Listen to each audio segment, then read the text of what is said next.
존경하는 국민 여러분, 해외 동포 여러분, 사나우리 북녘 동포 여러분, 안녕하십니까?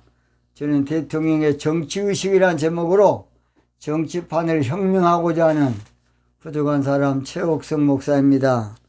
저는 대통령의 정치의식은 정직이라는 것입니다. 정직입니다.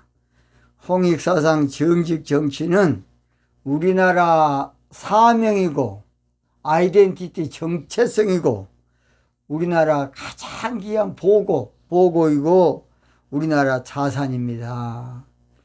얼마나 홍익사상이 중요한지 몰라요. 홍익사상을 이제 정치적으로 풀면 정직 정치입니다. 정직 정치. 오늘 저는 차기 대통령은 홍익사상 정직 정치로 제2건국을 해야 한다. 그런 제목으로 말씀을 드리겠습니다. 차기 대통령, 뭔 대통령은? 차기 대통령은 홍익사상 정직 정치로, 뭔 정치로? 정직 정치로 제2건국을 해야 한다는 제목입니다. 오늘 방송은 좀 어렵기 때문에 귀 있는 자만, 들을 귀 있는 자만 듣기 바랍니다. 오늘 방송은 좀 이해하기 어려우므로 이 말씀을 받을 만한 자만 받기 바랍니다. 건국이라는 말은 나라를 세운다. 그런 뜻이에요. 나라를 세운다. 나라를 세우는 게 건국이에요. 우리나라의 건국 역사를 성경적인 역사관으로 보면 노아 홍수가 BC 2458년에 발생했으니까 지금부터 4478년 전에 노아 홍수로 전 세계를 한번 쓸어버렸습니다. 4478년입니다. 그러니까 제가 방송에 지금 2020년도 기준입니다. 2020년도. 당시 노아 나이가 몇 살이냐? 600살입니다. 600살. 몇 살하고요? 600살. 노아 홍수가 지나고 125년이 지난 후에 고조선이 BC 2333년에 건국이 됐습니다.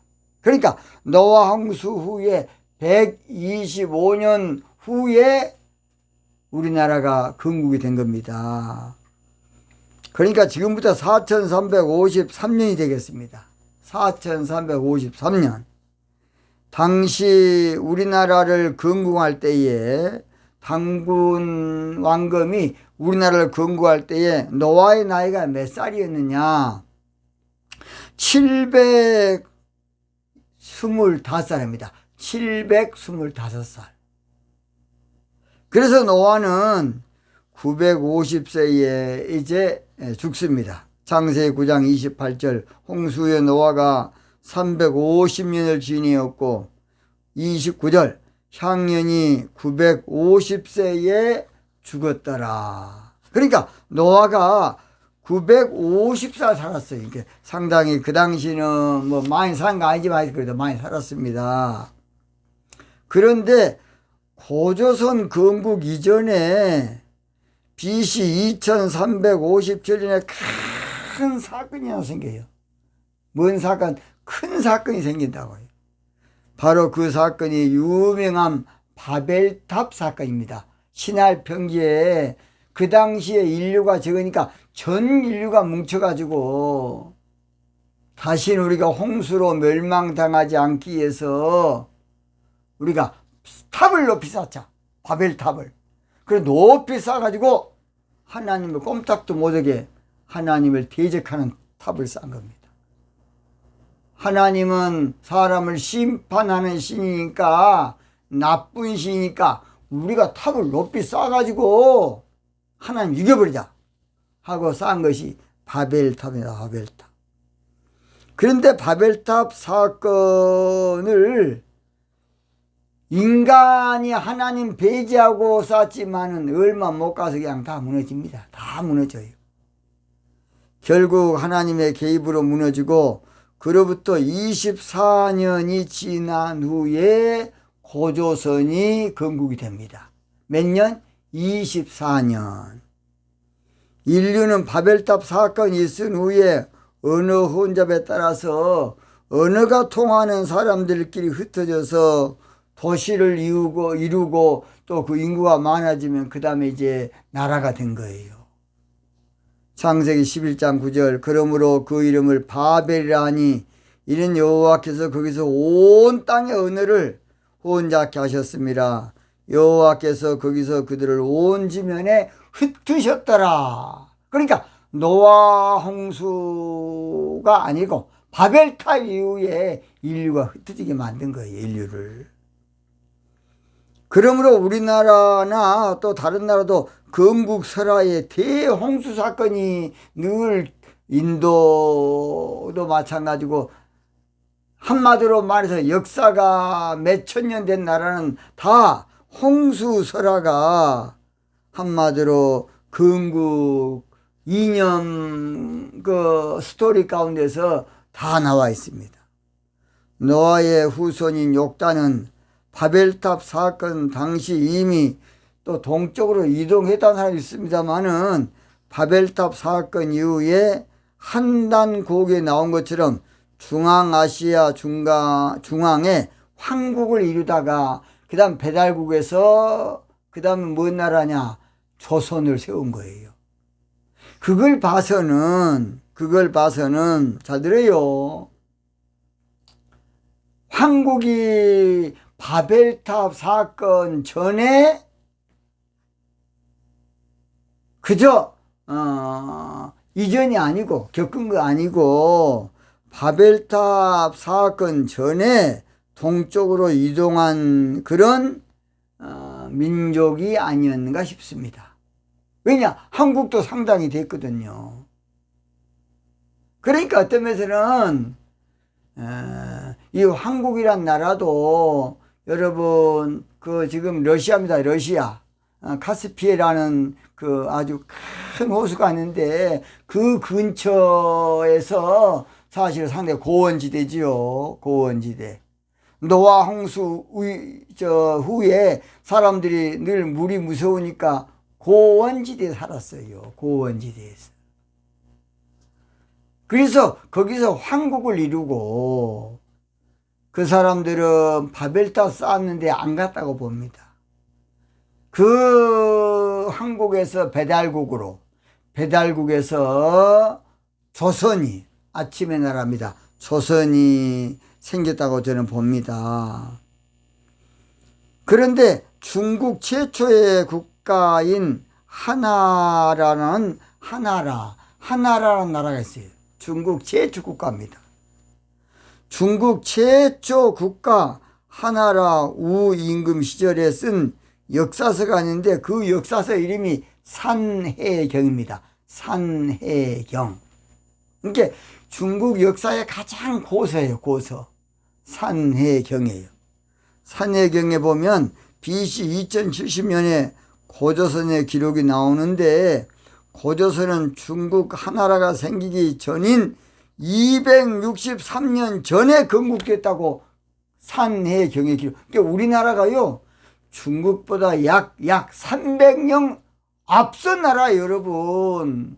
알도 모르고 그냥 사대주 중국한테 뻘뻘 기고 그냥 자빠졌어 그냥. 우리나라가 중국보다 263년 앞선 나라야. 근데 그냥 왕들이 지도자들이 시원찮아가지고 그냥 나라가 이 모양 있고 된 겁니다. 우리나라는 늘 지도자들 때문에 문제야. 당군 왕검은 잘했다고 봅니다. 그래서 고조선은 그동안에 간단히 배웠잖아요. 약 3,000년 가까이 이어졌어요. 한 나라가 3,000년 이어진다는 게 쉬운 문제 아니에요. 그 다음에 이제 우고왕 때 이제 작사를 하는데 안타깝습니다.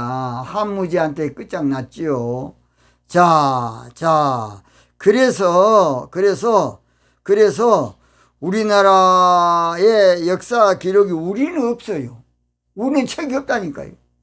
상국유사 조금 좀 있습니다. 상부사기 없어요. 그 산해경에 보면, 중국 역사 고전 산해경에 보면 조선이란 나라는 당군이 세웠는데 높은 도덕과 차원 높은 문화가 있는 나라로 경천애민 홍익사상을 국가 이념으로 해서 세웠다는 겁니다. 경천애인은 참 여러분 놀랍게도요, 경천애인은 다 들어요. 하나님 사랑, 이웃 사랑이에요. 하늘을 섬긴다는 것도 물론 해석되지만은 사실은 하나님 사랑, 이웃 사랑이야. 경천애인입니다. 경천애인. 바로 그것이 성경에 나오는 우리 예수님께서 말씀한 하나님 사랑, 이웃 사랑의 말씀이에요. 성경 사상과 아주 흡사한 내용의 말씀이에요. 마태복음 22장 36절, 어떤 사람이 선생님이여 율법 중에 어느 계명이 큽니까? 그렇게 예수님께서 마음을 다하고 목숨을 다하고 뜻을 다하여 주 너희 하나님을 사랑하라 하셨으니 이것이 크고 첫째 되는 계명이요, 둘째는 내 이웃을 내 몸과 같이 사랑하라 하셨으니 이 두 계명이 온 율법과 선자의 강령이라 그랬습니다. 남을 아끼고 사랑하는 애인, 애지인 홍익인간 정신이 바로 조선, 우리나라 최초 국가 조선의 이념, 건국 이념이었어요. 얼마나 놀라운 일입니까? 자, 건국 이념의 경청애인, 하나님 사랑, 이웃 사랑, 그렇게 말합니다. 그러나 홍익사상의 아주 깊은 영적 비밀은, 정치적인 영적 비밀은 정직 정치예요. 이걸 알아야 돼요. 저도 옛날에 몰랐습니다. 기도 가운데 하나님이 가르쳐줘서 알았습니다. 중국 역사 고전인 산해경에서 조선 사람들은 사냥을 좋아하고 조선에는 아침에 피고 저녁에 시드는 무궁화가 혼화초라 그래요. 중국말로 혼화초. 무궁화가 있다. 그렇게 기록되어 있어요. 그런데 놀라운 것은 그 고조선, 한마디로 고조선이 욕단의 후손들이 나중에 이스라엘을 심판하고 제2 이스라엘을 한반도에서 이룩한다고 하는 것이 산해경에 나와요. 산해경에. 이것은 얼마나 놀라운 일인지 몰라요. 성경에 나온 예언과 똑같습니다. 이사야 선지자는 언젠가는 하나님이 이스라엘을, 원래 첫째 이스라엘은 패하고 이스라엘을 다시 택한다는 예언을 합니다. 이사야 14장 1절입니다. 이건 놀라운 말씀입니다. 이사야 14장 1절, 여호와께서 야곱을 긍휼히 여기시며 이스라엘을 다시 택하여, 다시 택한다는 거, 이스라엘을 자기 고토로 두시려고. 이 고토는 시온, 영적으로는 시온 신앙, 신부 신앙을 말하고, 여러분 고토가 뭔지 아십니까? 홍익사상 정직 정치예요.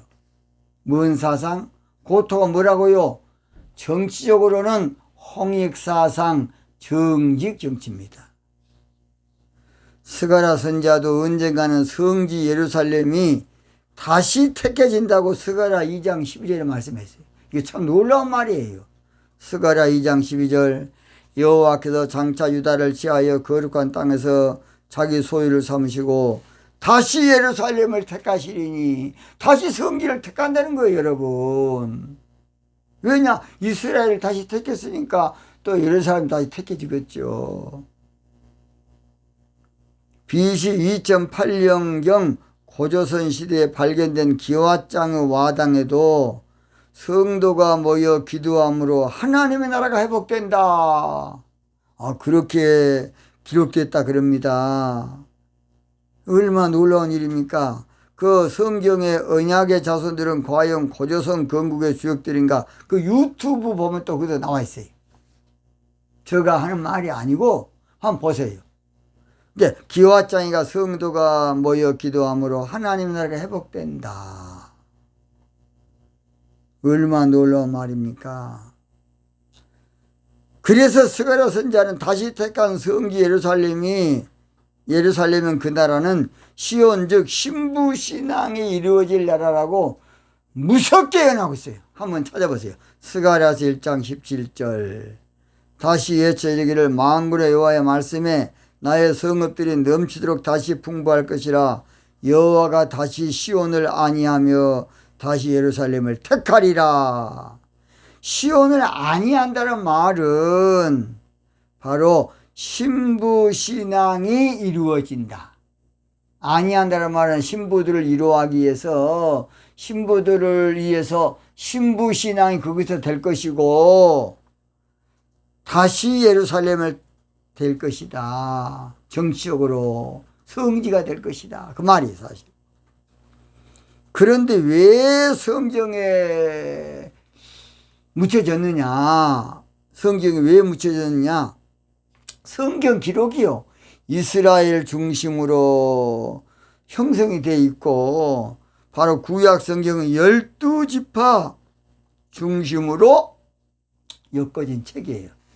그래서 로마서를 기록한 바울 사도로 말하기를 하나님의 말씀은 유대인에게 줬다는 것이에요. 먼저는 로마서 3장 1절 그런즉 유대인의 나음이 무엇이며 할례 유익이 무엇이뇨? 범사에 많으니 첫째는 하나님의 말씀을 맡았음이니라. 그러니까 이스라엘 민족은 성경을 한마디로 만들기 위한 기록하기 위한 연기자 민족이 연기자 민족, 상징 심볼 민족이에요. 진짜는 홍익사상 정직 정치하는 대한민국의 주인공입니다. 대한민국의 주인공. 우리나라 대단한 나라입니다. 대한민국 대단한 나라입니다. 여러분 대단한 나라입니다. 그래서 우리가 우리나라를 우습게 보면 안 돼요. 대한민국은 신앙적으로는 그래서 신부신앙으로 영적인 제사장 국가가 될 것이고 정치적으로는 홍익사상인 정직 정치로 제2 건국이 이루어질 나라입니다. 우리나라는 첫 이스라엘은 아니고 다시 택한 천손 민족으로 세계를 지배할 것을 고대 문헌이라 성경을 예언하고 있어요. 이사야 41장 2절 보면요.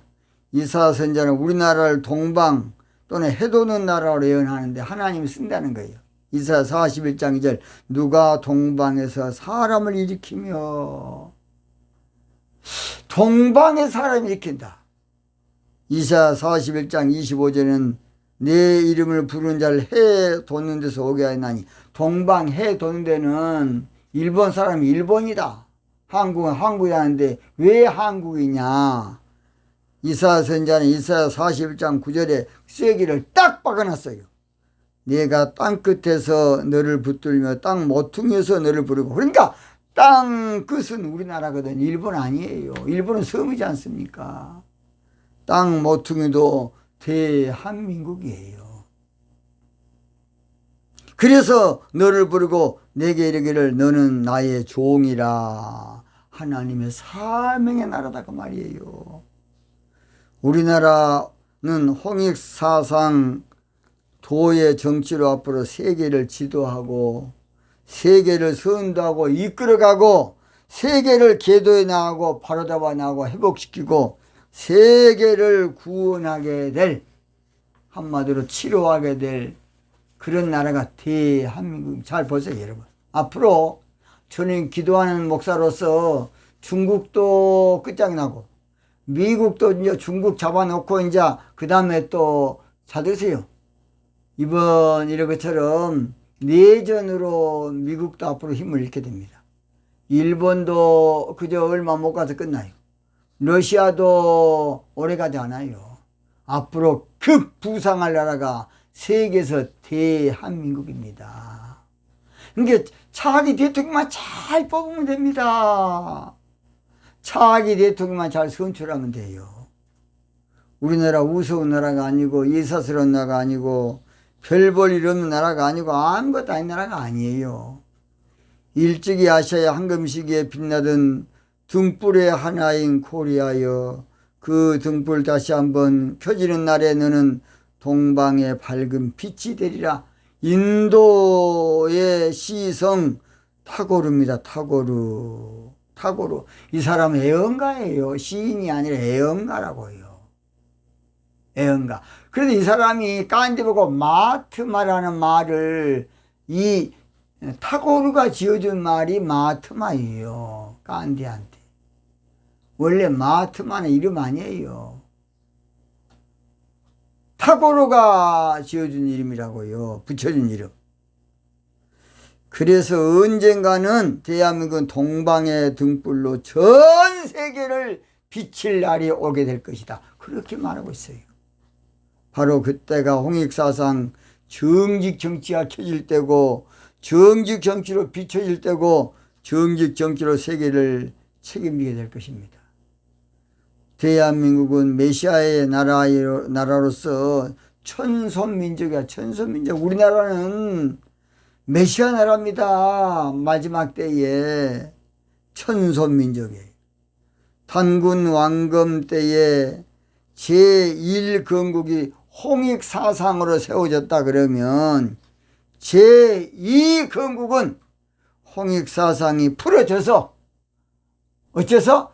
홍익사상이 열려서 정직 정치로 제2건국이 이루어져서 전 세계의 빛을 비추게 될 것입니다. 대한민국은 제2이스라엘로 신앙적으로는 시온의 영광이 비치게 될 것으로, 대한민국은 아침의 나라로 시온의 영광, 신부신앙의 영광이 비춰지고 정직 정치의 역사가 날 겁니다. 시온의 영광이 빛나는 아침. 시온의 영광이 빛나. 이 아침의 나라가요, 대한민국 조선. 아침의 나라야. 어둡던 이 땅이 밝아오네. 지금은 전 세계가 어두운 가운데 삽니다. 어두운 가운데 살아요. 슬픔과 애통이 기쁨이 되니. 그동안 이념 정치로 슬픔과 고통 가운데 살았습니다. 그러나 홍익사상 정직 정치하면 슬픔과 애통이 기쁨이 될 것입니다. 시온의 영광이 비춰오네. 시온의 영광 얼마나 멋집니까? 앞으로는 민주주의나 공산주의나 어떤 것보다는 홍익사상 정직 정치가 세계를 석권하게 될 겁니다. 세계를 어쩐다고요? 석권한다고요. 우리 한번 홍익사상 정직 정치로 세계 최고 국가, 인류국가, 정상국가, 사명의 국가로 한번 만들어 봅시다. 우리 다 같이 애국가 1절만 옛날 버전으로, 저는 옛날 버전으로 부르면 눈물이 납니다. 우리 한번 들어보겠습니다. 애국가입니다.